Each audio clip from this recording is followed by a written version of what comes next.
നമസ്കാരം, അഭിലാഷോട്ടയാണ്. അപ്പോൾ ഒരു കാര്യം പറയാൻ വേണ്ടിയാണ് ഇപ്പോൾ ഞാൻ വന്നത്.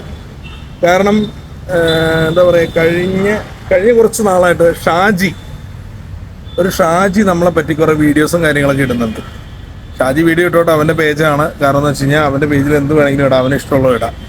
അപ്പോൾ ഞാൻ നോക്കുമ്പോൾ എന്താ പറയുക, എന്നെ സുനിമോളെയും പറ്റിയുള്ള വീഡിയോസാണ് അവൻ ഇട്ടുകൊണ്ടിരിക്കുന്നത്. ഞാനത് കണ്ടു കഴിഞ്ഞപ്പോൾ എനിക്ക് എന്തോപോലെ ആയിപ്പോയി. കാരണം എന്ന് വെച്ച് കഴിഞ്ഞാൽ എപ്പോഴും ഇവൻ ഇത് തന്നെയാണല്ലോ ഇടണേ. പിന്നീട് നമ്മൾ കുറേ സുഹൃത്തുക്കൾ പറഞ്ഞു അവനെന്തോ റീച്ചിന് വേണ്ടിയല്ല അളിയാ, എന്തെങ്കിലും ഇടട്ടെ എന്ന് പറഞ്ഞു. അപ്പോൾ ഞാനത് മൈൻഡ് ചെയ്തില്ല. കാരണം കുറേ പേരൊക്കെ എനിക്ക് വാട്സപ്പ് അയച്ചു തന്നു, ഞാൻ മൈൻഡ് ചെയ്യില്ല. പക്ഷേ ഇവന്നെ മിനിങ്ങാന്നൊരു വീഡിയോ ഇട്ടപ്പോൾ ഞാനും സുനിമോളും ചെയ്തതിൻ്റെ ഒരു ഇത് കണ്ടിട്ട് വീഡിയോ ഇട്ടപ്പോൾ അവൻ കുറച്ച് കാര്യങ്ങൾ പറഞ്ഞു. അതായത്, എടോ കുട്ടികളും കുടുംബമൊക്കെ കാണുന്ന വീഡിയോസ് ആണോ നിങ്ങൾ ചെയ്യുന്നത്? കുട്ടികളും കുടുംബമൊക്കെ കാണുന്നതല്ലേ? അപ്പോൾ ഷാജി സാറേ, അതായത് ഷാജി പാപ്പൻകുട്ട അലപ്പല്ലാതെ ഷാജി, ഈ ചേച്ചിയുടെ വീഡിയോ കാണാറില്ലേ? പിന്നെ ഈ ചേച്ചിയുടെ വീഡിയോ കാണാറില്ലേ? ഇതൊക്കെ കാണാറില്ലേ? അപ്പോൾ സോഷ്യൽ മീഡിയ തുറക്കുമ്പോൾ, ഇൻസ്റ്റാഗ്രാം തുറക്കുമ്പോൾ ഇവരൊക്കെ എന്തേ ഇങ്ങനെ വന്നേനോ, ഈ രീതിയിൽ വന്നേനോ? ഇവരുടെ വീഡിയോ എന്നൊക്കെ പറഞ്ഞു കഴിഞ്ഞാൽ കണ്ടല്ലേ, സ്ഥിരം ആൾക്കാർ വീഡിയോസാണ്. അതിൽ വന്നേനൊന്നും ഷാജിക്കുട്ടന് ഒരു പരാതിയില്ല. അപ്പം ഞങ്ങൾ ചെയ്തത്, ഇപ്പോൾ ഷാജി ഒരു റൂമിൻ്റെ ഉള്ളിൽ പേടിച്ചിരുന്ന് ചെയ്യണ പോലത്തെ വീഡിയോ അല്ല ചെയ്തത്.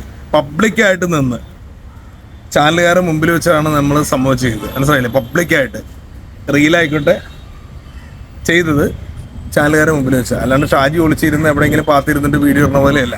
പിന്നെ ഷാജി പറഞ്ഞു സുനിമോളെ വൈറലാക്കി കൊടുക്കാമെന്ന് പറഞ്ഞു. ഇത്രയും കുറ്റം പറഞ്ഞിട്ട് സുനിമോളെ വൈറലാക്കി കൊടുക്കേണ്ട കാര്യമുണ്ടോ? ഇതുണ്ടോ? നിന്റെ പേര് തന്നെയല്ലേ ഷാജി, ഇത് തന്നെയല്ലേ നിന്റെ ID അല്ലേ? ഇത് നമ്മുടെ സുനിമോൾക്ക് അയച്ച മെസ്സേജാണ്. അപ്പോൾ അവള് പറഞ്ഞ് സപ്പോർട്ടൊന്നും വേണ്ടെന്ന് പറഞ്ഞു. സുനിമോള് പറഞ്ഞു സപ്പോർട്ടൊന്നും വേണ്ട, എനിക്കുള്ള സപ്പോർട്ടിൽ പൊക്കോളാം. പിന്നെ ഉള്ള സപ്പോർട്ടിൽ പൊക്കോളാം എന്ന് പറഞ്ഞ് സുനിമോള് പറയുകയും ചെയ്തു. കണ്ടോ, എനിക്ക് പിന്നെ ഗ്ലാമറൊന്നുമില്ല, എന്തൊക്കെ പിന്നെ അത് അപ്പോൾ സപ്പോർട്ട് വേണമെന്ന്, സപ്പോർട്ട് തരാമെന്നൊക്കെ രീതിയിൽ പറഞ്ഞു. അപ്പോൾ അവൾക്ക് സപ്പോർട്ട് വേണമെന്ന് പറഞ്ഞു. പിന്നെ നിൻ്റെ ഒരു കൂട്ടുകാരിയുണ്ട്, ഏതൊരു കൂതറ, അത് നീ കൊണ്ടു കിടക്കുമോ, നിൻ്റെ കൂട്ടുകാരി എന്നൊക്കെ പറഞ്ഞൊരു ടീമുണ്ട്. അത് സുനിമോളായിട്ട് അറിയുന്ന ആളാണ്. അപ്പം അവളോടാണ് നീ പറഞ്ഞതെന്ന് പറഞ്ഞു കേട്ടു, എന്നോട് വൈറലാക്കി കൊടുക്കാമെന്നോ ഭയങ്കരമായിട്ട് റീച്ചാക്കി കൊടുക്കാമെന്നൊക്കെ പറഞ്ഞു കേട്ടു എന്ന് പറയാം. അതൊക്കെ നിൻ്റെ കാര്യം കേട്ടോ, നമുക്കറിയേണ്ട കാര്യമില്ല. ഇങ്ങനെ പറഞ്ഞുകൊണ്ട് സിനിമകളെ വിളിച്ച് പറഞ്ഞു. ഇനിയിപ്പോൾ അതിൻ്റെ റെക്കോർഡിംഗ് ഒക്കെ എടുത്ത് നിന്നെ അവൾ സിനിമകളും സംസാരിക്കണം, വേണമെങ്കിൽ കേൾപ്പിക്കാം, അത് കുഴപ്പമില്ല. അപ്പോൾ ഷാജി, നീ എവിടെയെങ്കിലുമൊക്കെ പോയി പിടിക്കണമെങ്കിൽ പിടിച്ചോ, കുഴപ്പമൊന്നുമില്ല. അപ്പോൾ നിൻ്റെ ഏതൊരു സെറ്റപ്പാന്ന് തോന്നുന്നു, അല്ലെങ്കിൽ അങ്ങനെ പറയില്ലോ. അപ്പം നീ സെറ്റപ്പ് ഉണ്ടാക്കാൻ പോണേക്കെന്ന് പറഞ്ഞാൽ എല്ലാവരും നല്ല പിള്ളേന്ന് ചെയ്യേണ്ട കാര്യമില്ല. പിന്നെ നീ പറഞ്ഞു ഈ കുട്ടികൾ വഴിയാധാരായിപ്പം, കുട്ടികൾ കണ്ടു കഴിഞ്ഞാൽ പിഴച്ചു വിടാ. ഇപ്പൊ സിനിമ കണ്ടു കഴിഞ്ഞാണല്ലോ, ഇപ്പോഴത്തെ സിനിമകളിൽ എന്താണുള്ളത്? ഒരു കഥയിൽ ഒരു കോപ്പുമില്ല, പക്ക സെക്സാ ഇല്ല. സിനിമയിൽ കണ്ടല്ലേ മൈരയെന്നൊക്കെയാണ് വിളിക്കുന്നത്, മനസ്സിലായേ? സിനിമകളിൽ പിന്നെ അതുപോലെ സെക്സ് ചെയ്യുന്നുണ്ട്, പിന്നെ അതുപോലെ ലിപ് ലോക്ക് ചെയ്യുന്നുണ്ട്. വലിയ വലിയ നടന്മാർ, അതായത് പേര് ഞാൻ പറയുന്നില്ല, അവരൊക്കെ ചെയ്യുന്ന പല സിനിമകൾ ഇറങ്ങുന്നുണ്ട്. ഇതൊക്കെ പിള്ളേർ കാണുന്നില്ലേ, ഫാമിലി കാണുന്നില്ലേ? പിന്നെ അത് കൂടാണ്ട് വേറെ കാര്യം പറയും. ഞാൻ പറഞ്ഞ പോലെ ഈ ഇൻസ്റ്റാഗ്രാമൊക്കെ തുറന്നു കഴിഞ്ഞാൽ ഇതുപോലെ ചേച്ചിമാർ കണ്ടോ, ഇതുപോലത്തെ ചേച്ചിമാരൊക്കെ വന്നിങ്ങനെ നിൽക്കണതിനൊന്നും ഷാജിക്ക് കുഴപ്പമില്ലായിരിക്കും അല്ലേ? അപ്പോൾ അതുപോലത്തെ കുറേ ഇതൊക്കെ എടുത്തിട്ട് നീ നന്നാക്കാൻ നോക്ക്.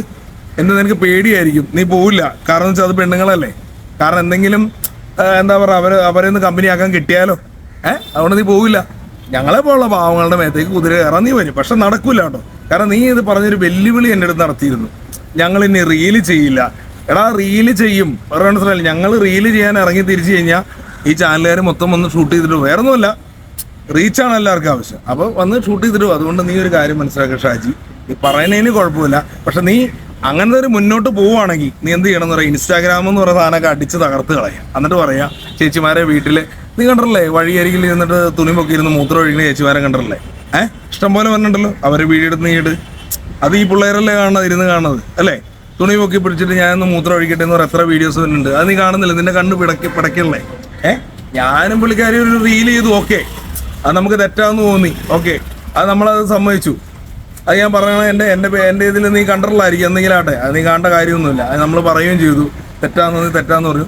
പിന്നെ ഇപ്പോൾ ആവശ്യമില്ലാത്ത ഇപ്പോൾ പരിപാടി വീഡിയോസ് നമ്മൾ ചെയ്യുന്നത്, നീ പണ്ട് കണ്ട് അന്ന് ചെയ്ത വീഡിയോസ് എടുത്തിട്ടാണ് നീ ഉണ്ടാക്കിക്കൊണ്ടിരിക്കണതെന്ന് നമുക്കറിയാം, അതൊന്നും കുഴപ്പമില്ല.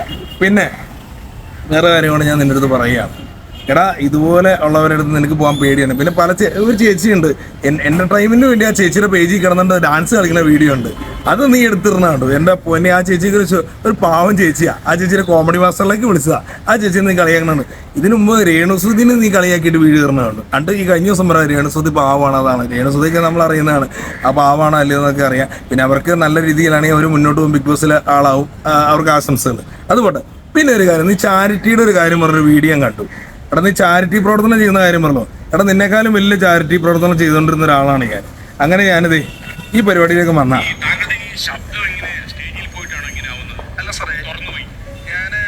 ചാരിറ്റി പ്രവർത്തനം ചെയ്യുന്നുണ്ട്, പാട്ട് പാടുന്നുണ്ട്. പാട്ട് പാടുന്നത് രാവിലെ മുതൽ നിന്ന് വൈകിട്ട് വരെ നിന്ന് പാടുന്നുണ്ട്. ഇവര് കുട്ടിക്ക് വേണ്ടി ആശ്രയമുള്ള ഒരു കുട്ടിക്ക് വേണ്ടി 14 വയസ്സുള്ള കുട്ടികളെ ക്യാൻസറാണ്. പാടുന്ന വരുമാനം മൊത്തം ഈ കളക്ഷൻ കിട്ടുന്ന പൈസ മൊത്തം അവർ കൊടുക്കൂലേ? കാരണം 35 ലക്ഷം രൂപയാണ് ആ കുട്ടിക്ക് വേണ്ടത്. അപ്പൊ 1 കോടി എന്ന് പറഞ്ഞ പ്രോഗ്രാമിലേക്ക് വരാനുള്ള ഭാഗ്യമുണ്ട്. 1 കോടി എന്ന് പറഞ്ഞ പരിപാടിക്ക് നമ്മൾ ഓടിച്ചെന്നാൽ കയറാൻ പറ്റില്ലല്ലോ. ഷാജിക്ക് ബോധമുണ്ടെങ്കിൽ മനസ്സിലാവും, അല്ലെങ്കിൽ കാണുന്നവർക്ക് ബോധമുണ്ടെങ്കിൽ മനസ്സിലാവും. നമ്മൾ ചെയ്യുന്ന കറക്റ്റ് ആണെങ്കിൽ മാത്രമാണ് അങ്ങോട്ട് ചെന്ന് കാണാൻ പറ്റുള്ളൂ. പിന്നെ അതുപോലെ ഞാൻ തിലകൻ കലാപ്രതിഭാ പുരസ്കാരം എനിക്ക് കിട്ടാനുള്ളൊരു ഇടയിൽ തിലകൻ കലാപ്രതിഭാ പുരസ്കാരം എനിക്ക് കിട്ടി. അപ്പം ഞാനത് ജസ്റ്റ് ഒന്ന് കാണിക്കുവാണ്. തിലകൻ കലാപ്രതിഭാ പുരസ്കാരം വേണ്ടോ, തിലകൻ സാറിൻ്റെ പേരിലൊരു പുരസ്കാരം എനിക്ക് കിട്ടി. സുനിൽ സാറുണ്ടായിരുന്നു, പിന്നെ അതുപോലെ തന്നെ ശിവജി സാറൊക്കെ ഉണ്ടായിരുന്നു. തിലകൻ കലാപ്രതിഭാ പുരസ്കാരം എനിക്ക് കിട്ടി. വേണ്ടോ, ഇത് കിട്ടി. അപ്പോൾ ഇത് ഞാൻ ഈയിടെ പറഞ്ഞപ്പോൾ ചിലമാർ ചോദിച്ചു എന്തിനാണ് കിട്ടിയെന്ന്. ഞാൻ നല്ല രീതിയിൽ ചാരിറ്റി പ്രവർത്തനം ചെയ്തുകൊണ്ടിരുന്ന ഒരാളാണ്. കാരണം ഞാൻ പലരെ ആട്ടും തുപ്പും കൊണ്ട് ഞാൻ ചില കടകളിൽ ചെന്നിട്ട് സത്യസന്ധമായ കാര്യത്തിന് വേണ്ടി കൈ നീട്ടുമ്പോൾ ഇവരെന്നെ കളിയാക്കി വിട്ട ആൾക്കാരുണ്ട്. മനസ്സിലായില്ലേ? ആ ചേച്ചീനെ ഒരു 16 തവണ വിളിച്ച് ബുദ്ധിമുട്ടിച്ച് നിങ്ങൾക്ക് രോഗമുണ്ടോ നിങ്ങൾക്ക് എവിടെയാണോ രോഗം എന്ന് വെച്ചാൽ ആ ചേച്ചീനെ അവർ ബുദ്ധിമുട്ടിച്ച ആൾക്കാരുണ്ട്. കാരണം അവരുടെ നമ്പർ ചോദിക്കുമല്ലോ, അവരുടെ നമ്പർ നമ്മൾ കൊടുക്കും. കാരണം മനസ്സലിവില്ലാത്ത ആൾക്കാർ. കാരണം എല്ലാം അറിഞ്ഞു കഴിയുമ്പോൾ എന്നാണ്ട് ചെയ്യാമെന്ന് പറയും, പിന്നെ അവരൊന്നും ചെയ്യൂല. കാരണം ഒരു മരുന്നിന് പോലെ അയച്ചു കൊടുക്കൂല. അപ്പം നമ്മൾ അങ്ങനെയൊക്കെ നല്ല രീതിയിൽ പാട്ട് പാടിയും എനിക്ക് കിട്ടിയ കഴിവ് വെച്ച് പാട്ടൊക്കെ പാടിക്കൊണ്ടിരുന്ന ഒരു വ്യക്തി തന്നെയാണ് ഞാൻ. പിന്നെ നല്ല നല്ല പരിപാടിയിൽ ടി വിയിൽ വന്നുകൊണ്ടിരുന്ന ഒരാൾ തന്നെയാണ്. ഇതുപോലെ പരിപാടി നീ കണ്ടിട്ടുണ്ടായിരിക്കുമോ അല്ലെന്നറിയാം.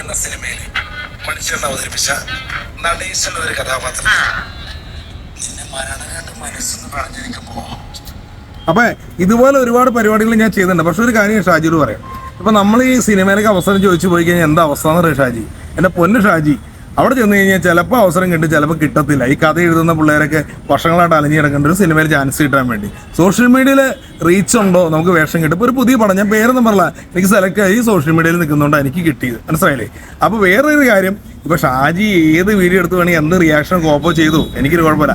പിന്നെ നീ കരടി എന്ന് വിളിക്കുന്നത് നിൻ്റെ വീട്ടിലെ ആരെങ്കിലും ആണോ എന്ന് എനിക്ക് അറിയത്തില്ല. അതുകൊണ്ടായിരിക്കും നീ ഇഷ്ടം കൊണ്ട് എന്നെയും വിളിക്കണേന്ന് തോന്നുന്നു. നിനക്ക് വേണ്ടപ്പെട്ട ആരെങ്കിലും നീ കരടി എന്ന് വിളിക്കണ്ടായിരിക്കും, അതുകൊണ്ടായിരിക്കും വിളിക്കണേ. എടാ കരടി ആയാലും പന്നി ആയാലും ഇപ്പം നിനക്ക് ഇഷ്ടമാണോന്ന് അറിയില്ല, പന്നീനെ നിനക്ക് ഇഷ്ടമായിരിക്കും. ആ പന്നി ആയാലും എല്ലാം ജീവനുള്ള മനുഷ്യനെ ഇത് തന്നെയാണ്. അല്ല ദൈവത്തിൻ്റെ വരെ ഇതാണ്, അതൊന്നും കുഴപ്പമില്ല ഷാജി. പിന്നെ ഒരു കാര്യം ലാസ്റ്റായിട്ട് പറയാം, ഷാജി നല്ല വീഡിയോ ചെയ്യുകയാണെങ്കിൽ ഇതേ കൂടെയൊക്കെ ഇപ്പം ഞങ്ങളെ വിട് ഇത് ഈ ഇപ്പോൾ ഞാൻ കാണിച്ചു തന്ന ഈ ചേച്ചിമാരൊക്കെ ഈ ചേച്ചിമാരുടെയൊക്കെ ആ വീഡിയോസൊക്കെ ചെന്ന് ഞാൻ കാണിച്ചു തന്ന വീഡിയോസ് ഉണ്ടല്ലോ, അതിൽ ചെന്നിട്ട് ഷാജിക്ക് പറ്റുമെങ്കിൽ ഇതൊക്കെ ഒന്ന് എടുത്തിടാൻ ആണത്തം ഉണ്ടെങ്കിൽ ഒന്ന് ഇട്, ധൈര്യം ഉണ്ടെങ്കിൽ ഉറപ്പുണ്ടെങ്കിൽ ഒന്ന് ഇട്. ഈ ചേച്ചിമാരുടെ ഫോട്ടോ ഒക്കെ വെച്ചിട്ട് ഒന്നിട് എന്നിട്ട് പറ ചേച്ചിമാരെ കുളിസീനും മറ്റേ വൾഗറായ സാധനങ്ങളും നിർത്താൻ ഷാജി ഒന്ന് പറഞ്ഞു നോക്ക്. അപ്പോൾ ഷാജിക്ക് അറിയാൻ പറ്റൂ കേട്ടോ. ഷാജി ഞങ്ങളുടെ അടുത്ത് വന്നിങ്ങനെ ഈ കുറേ നിന്റെ ഫോളോവേഴ്സ് കാണാൻ വേണ്ടി കിടന്ന് കാണിക്കുന്നവരല്ലേ, ഇവരുടെ അടുത്ത് പറ്റുമെങ്കിൽ ചെന്ന് നോക്ക്. പിന്നെ ഒരു കാര്യം, ഇവർ മാത്രമല്ല ഇഷ്ടം പോലെ ഉണ്ട്. എനിക്ക് ഫോട്ടോ എടുത്തിടാൻ പറ്റാത്തതുകൊണ്ട് ഇഷ്ടം പോലെ ആൾക്കാരുണ്ട്. ആ റോഡിൽ നിന്ന് മുള്ളണതും കക്കൂസിൽ നിന്ന് തുണി പറിക്കുന്ന ഒക്കെ ആൾക്കാരുണ്ടല്ലോ, അവരൊക്കെ എടുത്തിടാ. അതൊക്കെ ഈ പിള്ളേർ കണ്ടോണ്ടിരിക്കുക. ഞങ്ങളുടെ മാത്രമല്ല ഈ പിള്ളേർ, ഞങ്ങളെവിടേക്ക് ഒരു റീല് ചെയ്തു, ഓക്കെ സമ്മതിച്ചു. ഇഷ്ടം പോലെ ഇന്ന് രാവിലെ കൂടെ ഇഷ്ടം പോലെ ഷെഡിയും പ്രായമായിട്ടുണ്ട് ഒരു പെണ്ണ് ഓർണ വീഡിയോ വന്നുകൊണ്ടിരിക്കുന്നുണ്ട്. അതിലൊക്കെ ചെന്ന് നീ റിയാക്ഷൻ ചെയ്ത് നീ കയറി വാ. രസമായില്ലേ? അതാണ് നീ ചെയ്യേണ്ട, അല്ലാണ്ട് ഇങ്ങോട്ട് ഉണ്ടാക്കാൻ നിൽക്കണ്ട. പിന്നെ നീ പറഞ്ഞ പോലെ ഞങ്ങളൊന്ന് മുമ്പോട്ട് പോകും, ഒരുത്തന്നെ ഒന്നും ചെയ്യാനില്ല. മനസ്സിലായില്ലേ? അതേ എത്ര ധൈര്യം ഉള്ളതുകൊണ്ടാണ് നമ്മൾ ഈ ഇതിലേക്ക് ഇറങ്ങി തിരിച്ചത്. മനസ്സിലായില്ലേ? ഒറ്റ ജീവിതമേ ഉള്ളൂ. മനസ്സിലായില്ലേ? ഇങ്ങോട്ട് എങ്ങനെയാണോ തിരിച്ചും അങ്ങോട്ട് അങ്ങനെ തന്നെയാണ്. മാന്യമാണെങ്കിൽ മാന്യം, അല്ലെങ്കിൽ അല്ല. എടാ നിന്നെ പോലെ എന്ന് പറഞ്ഞാൽ ചാറ്റ് ചെയ്തുണ്ടാക്കിയിട്ടല്ല, നമ്മുടെ അടുത്ത് അവരെ സമ്മതത്തോടെ വന്ന് അവരെ വീട്ടുകാരെ സമ്മതത്തോടെ വന്ന് റീൽ ചെയ്തിട്ട് പോകണം. അല്ലാണ്ട് ഒളിച്ചും പാത്തും ഒന്നുമല്ല, ആൾക്കാരെ മുമ്പിൽ വെച്ച് ചെയ്യാണ്. ഓക്കെ രാജി.